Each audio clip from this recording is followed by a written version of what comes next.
Hi అండి. Day 4 balanced డైట్‌లు నేనేమేమి తీసుకుంటున్నాను అనేది మీకు ఈ వీడియోలో షేర్ చేస్తానండి. ఇక్కడ ఫస్ట్ మీల్ కింద లంచ్‌లోకి నేనైతే ఓట్స్ ఉప్మా అనేది తీసుకున్నానండి. ఈ ఓట్స్ ఉప్మా అనేది చాలా ఫైబర్ ఉంటుంది. అండ్ దీంట్లో నేను 200 గ్రామ్స్ ఆఫ్ వెజిటబుల్స్ వేశాను. ఇంకా ఫైబర్ ఉంటుందన్నమాట. చాలా బాగుంటుంది. దీని యొక్క టేస్ట్ అనేది ఖచ్చితంగా ట్రై చేయండి. దానికి కాంబినేషన్‌గా మీరు ఏదైనా రోటి పచ్చడి కానీ, లేకపోతే కొబ్బరి కారం కానీ, మునగాకు కారం కానీ, ఏదైనా వెజిటబుల్ కర్రీ కానీ, నేనైతే ఇక్కడ నెంబర్ ఆఫ్ కూరగాయలు వేసుకొని నేను పప్పు తీసుకున్నానండి. ఇది డైజెషన్ ఫ్రీ పప్పు అనమాట.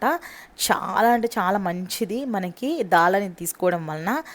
నేను దీంట్లో వెజిటబుల్స్ వేసాను, ఆకుకూర వేసాను. అది ఎలా చేయాలో అనేది లాంగ్ వీడియోలో అప్లోడ్ చేశాను, ఒకసారి చెక్ చేయండి. And 60 grams of sweet potato తీసుకున్నానండి. ఇక్కడ స్వీట్ పొటాటో అనేది చాలా న్యూట్రియంట్స్ ఉన్నాయి, ఖచ్చితంగా తీసుకోండి. అండ్ ఎదిగే పిల్లలకి స్వీట్ పొటాటో అనేది చాలా మంచిదండి. అండ్ ఫైబర్ కింద నేను కీరా అనేది తీసుకున్నానండి, half of the amount. And 2 boiled eggs కూడా తీసుకున్నాను ప్రోటీన్ కింద. మీరు ప్రోటీన్ ఎగ్స్ తీసుకోలేని వాళ్ళు మీరు చికెన్ తీసుకోవచ్చు, లేకపోతే ఫిష్.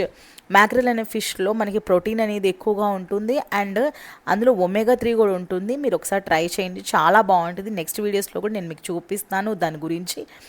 అండ్ ఇక్కడైతే ఇది నా హెల్దీ మీల్ ప్లేట్ అండి లంచ్లోకి.